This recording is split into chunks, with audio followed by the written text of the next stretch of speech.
When the light disappears, the truth begins to speak. We live in a world that glorifies the light. Every spiritual teaching, every motivational quote, every viral video seems to echo the same message. Love and light, good vibes only. Ascend higher, manifest better. But what happens when you don't feel light? What happens when the love disappears, the peace evaporates, and the very ground beneath your soul begins to crack open? What happens is not failure. What happens is not regression. What happens is the dark spiritual awakening. And if you're here watching this, chances are you're already in it. It's not a phase. It's not a breakdown. It's a sacred demolition, a holy unraveling, a divine confrontation with everything that is false, so that what is real can rise. But no one talks about this part enough, do they? The nights when you can't feel your guides, the days when your practices stop working, the hours when you question your entire identity. If you're nodding right now, if something inside you feels like it's cracking open just hearing this, you're not broken, you're awakening. And it's darker than you expected, isn't it? The first proven sign that you're in a dark spiritual awakening right now is the collapse of meaning. Suddenly, the things that used to motivate you, your goals, your dreams, your habits, feel hollow. You might be in a job that once gave you purpose, but now it feels like a costume. You might be in a relationship that once felt like magic, but now you feel like a ghost inside of it. Even your spiritual practices, meditation, journaling, affirmations, feel like they've lost their charge. Nothing hits the same. Why? Because your soul is pulling you inward, pulling you deeper. It's no longer satisfied with surface-level purpose. It wants truth. And truth doesn't come wrapped in comfort. Truth comes through fire. The collapse of meaning isn't the end. It's the beginning of rebirth. But in that space between what was and what is becoming, you feel like you're floating in a void. You're not crazy. You're not lazy. You're not lost. You're just being stripped of illusion. And that void, it's sacred. It's the womb of your future self.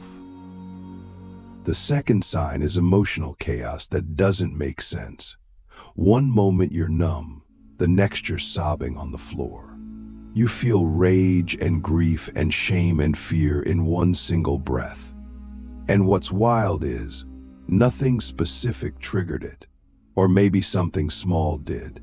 But it opened a floodgate that's been waiting for years. That's because a dark spiritual awakening doesn't just heal your recent wounds, it opens the vault. Childhood trauma, past life imprints, generational pain, forgotten betrayals, repressed emotions. They all come rushing to the surface, not to punish you, but to be seen, to be felt, to be finally honored. You're not falling apart. You're releasing layers of yourself that were never yours to carry. And yes, it's messy. Healing is not aesthetic. Awakening is not pretty. It's primal, raw, loud, and strangely quiet at the same time. But if you can breathe through it, if you can stay with yourself instead of abandoning your heart again, you will rise from this with a depth of compassion and clarity that no light-only path could ever teach you. The third sign is the disintegration of identity. You no longer know who you are. The roles you played, daughter, son, achiever, healer, good person, start to feel like ill-fitting clothes. You question your beliefs, your path, your desires. You question everything. And it's terrifying because the ego is dying. It's losing its grip. And the ego will scream as it dissolves, telling you that you're lost, that you're nothing, that you're broken beyond repair. But that's not truth. That's ego death. And ego death is sacred because beneath the roles you've played is the essence you've forgotten. Who are you without the masks? Who are you when no one is watching, when no one is applauding, when no one is needing anything from you? That's the question your soul is asking you now, and it won't let you rest until you answer. But don't rush it.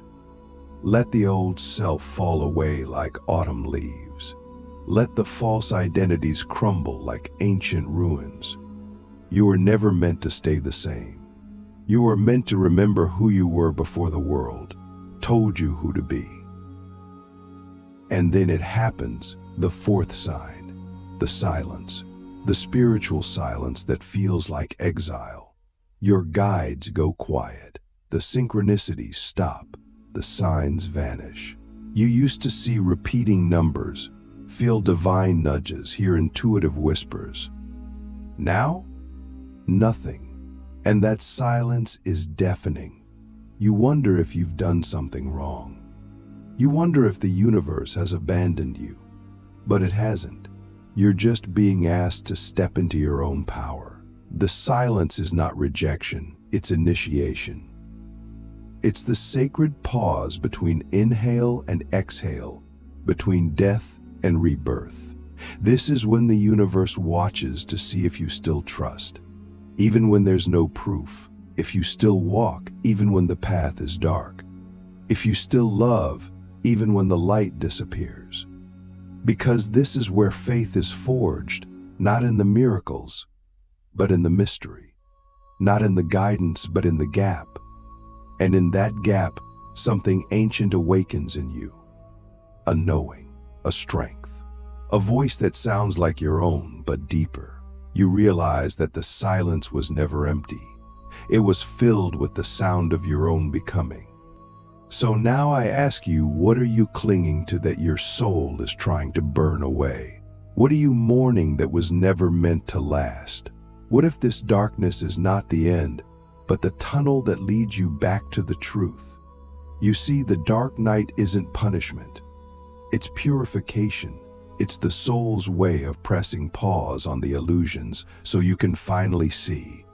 And what you're seeing now, what you're feeling now, is not weakness, it's initiation. You are being carved into a vessel that can hold more light than ever before. But first, the walls of your old self must crack.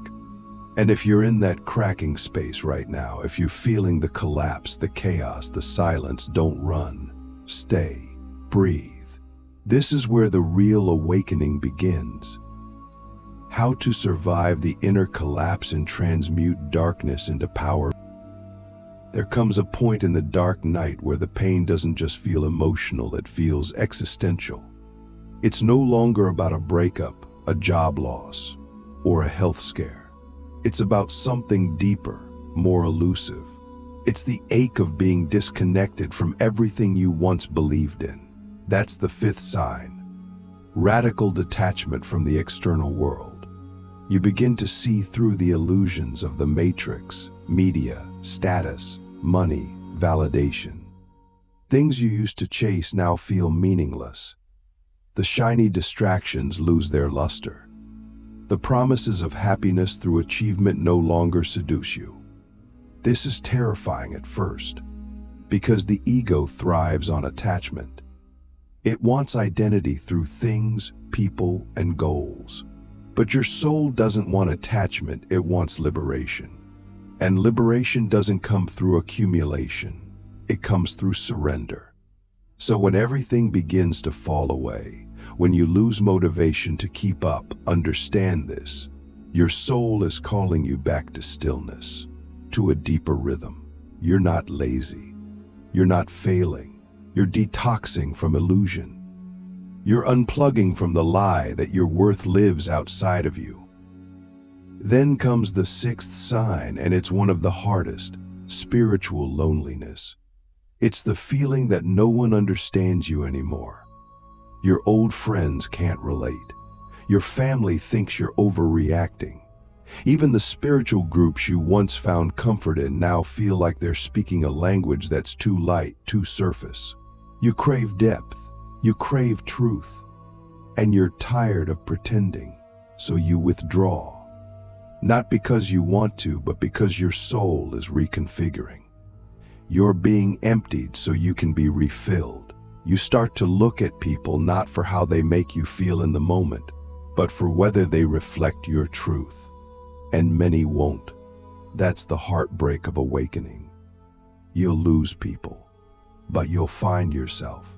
And eventually, you'll attract new soul connections, mirrors who meet you in the void, who don't flinch at your shadow, who see your tears as holy, not weak. But first, you must walk alone, not forever. Just long enough to remember that your connection to the divine is not dependent on anyone else's approval or understanding. And then, as if life is testing you one last time, you arrive at the seventh sign, the confrontation with your shadow self.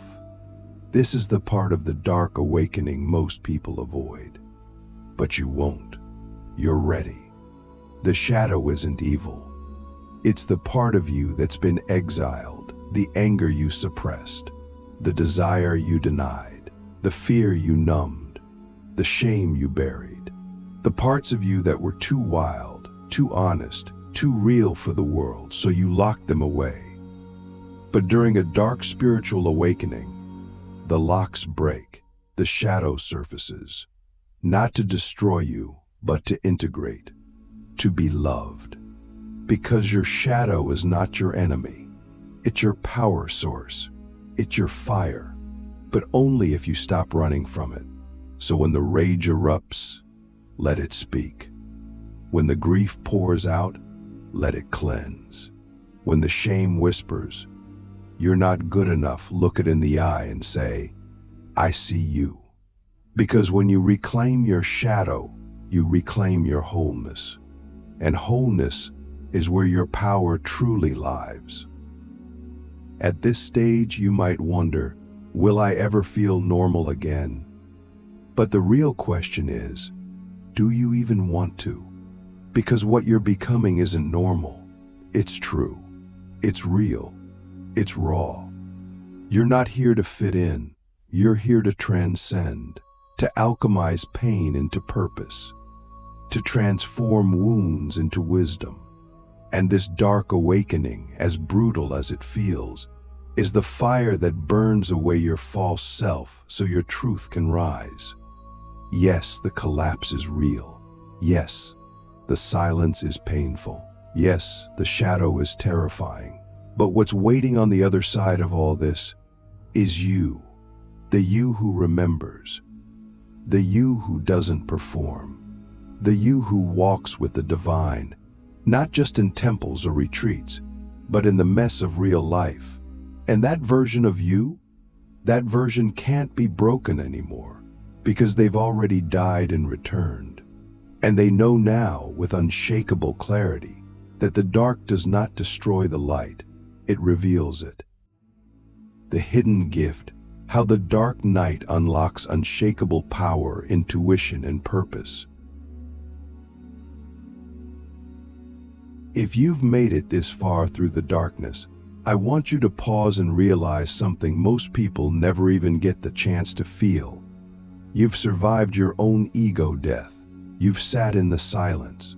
You've walked through the fire. And now something strange begins to happen, at first quietly, almost imperceptibly. There's a flicker inside you, not a full flame, just a spark. A whisper that says, "I'm still here." And that spark, that's the beginning of your power. Not power in the way the world has defined it, fame, control, dominance, but soul power. The kind of power that doesn't shout but radiates. The kind that doesn't seek to convince but simply is. You see, the dark night doesn't give you anything external. It gives you access. Access to the deepest parts of yourself. And when you've been stripped of all your coping mechanisms, distractions, and illusions, what's left is pure essence. You meet the part of you that never left. The witness, the sacred observer, the indestructible self. And from that place, you begin to make decisions not out of fear, but out of resonance. This is when your intuition begins to come back online, but differently than before.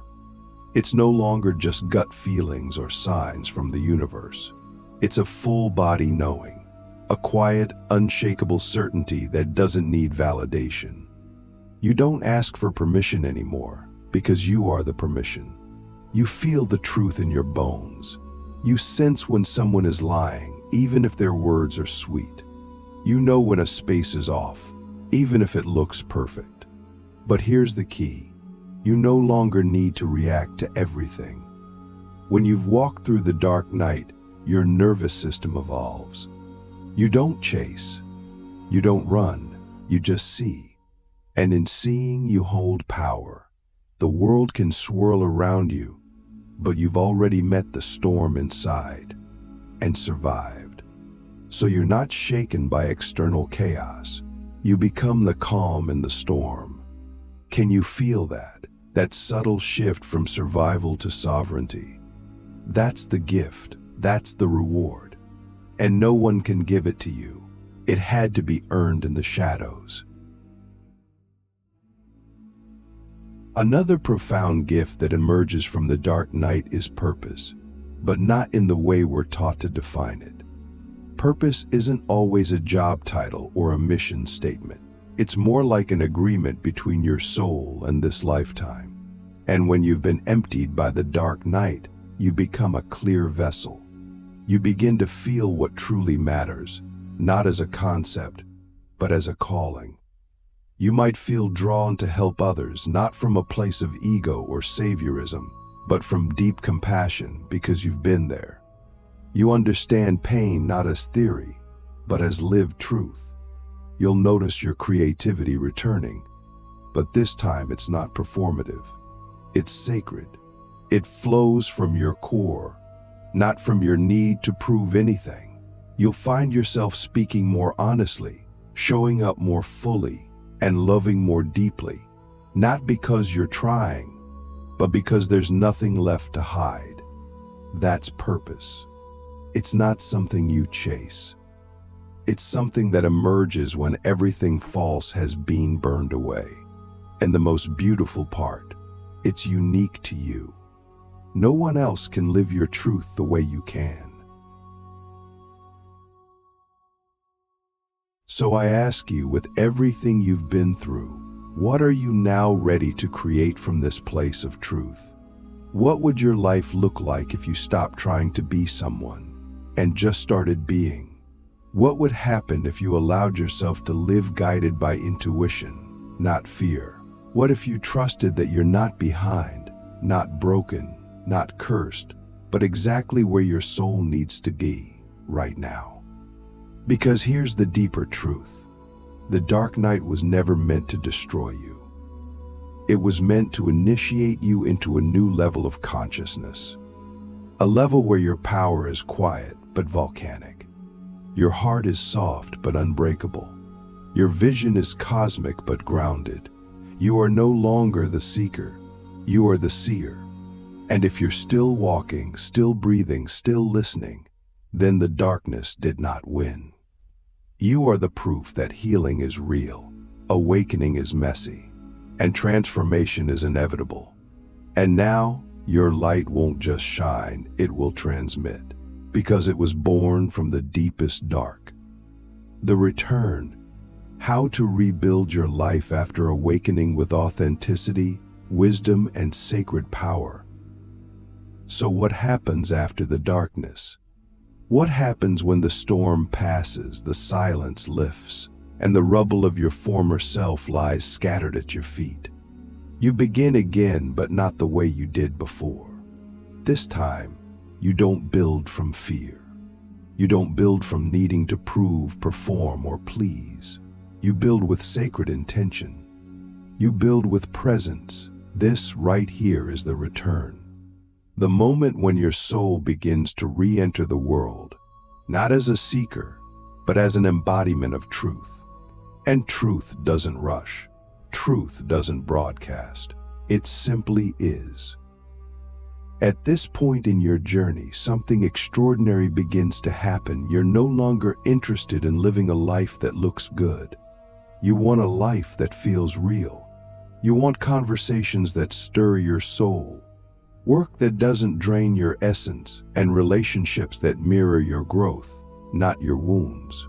You want silence that nourishes, not isolates. You want space not to escape, but to create.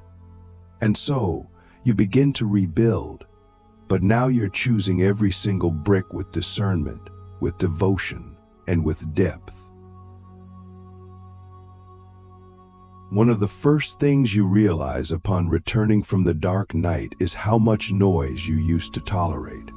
The small talk, the obligations, the roles you thought you had to play. But now, your body rejects the inauthentic. Your nervous system flinches at half-truths. You crave simplicity, stillness, honesty. You may find your circle getting smaller, and yet it feels more expansive. You may find yourself saying no more often, not from fear, but from alignment. You're no longer available for relationships that drain, for jobs that numb, for goals that were never yours. You stop chasing and start magnetizing, because when you embody truth, you attract truth, and people will feel it. Some will be drawn to you, others may fall away. Let them. Not everyone can walk with you in this new frequency, and that's okay. Rebuilding after awakening means grieving not only who you were, but who you thought would come with you. Not everyone is meant to understand your evolution, but you are meant to honor it anyway. Rebuilding also means learning how to ground your new awareness into everyday life. This is where many people struggle. They've had the visions, the downloads, the ego death, but they don't yet know how to live it. So here's the truth. Your spiritual awakening was never meant to be an escape from this world. It was meant to prepare you to engage with it, just from a higher, more conscious place. That means paying your bills with presence. That means having uncomfortable conversations with compassion. That means creating art, businesses, healing, or even laughter that transmits your truth.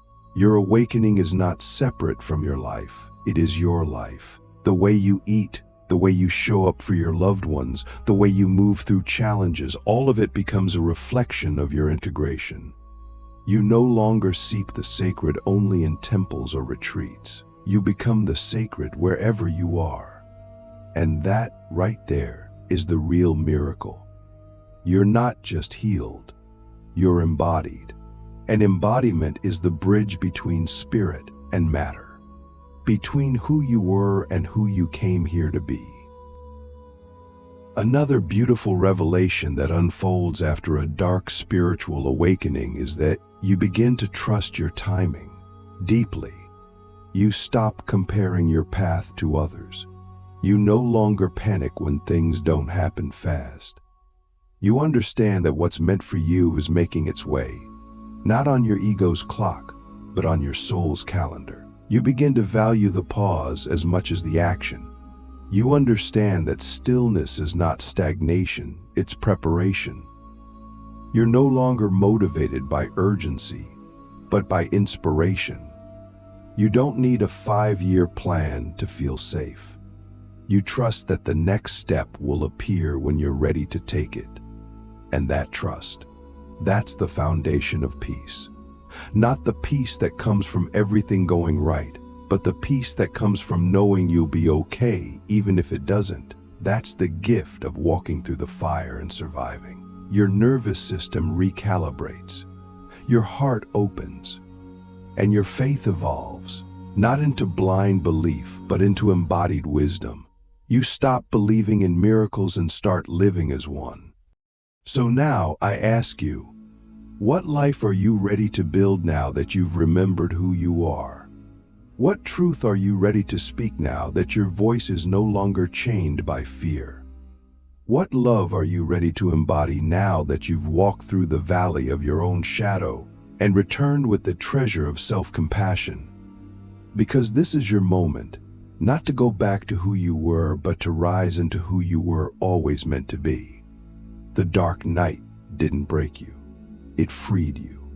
It burned away the illusions, the masks, the programming, so your soul could finally lead. And now, you don't need to chase the light. You are the light, a light forged in darkness, a light that knows pain, but refuses to stay silent. A light that doesn't shine to be seen, but shines to show the way.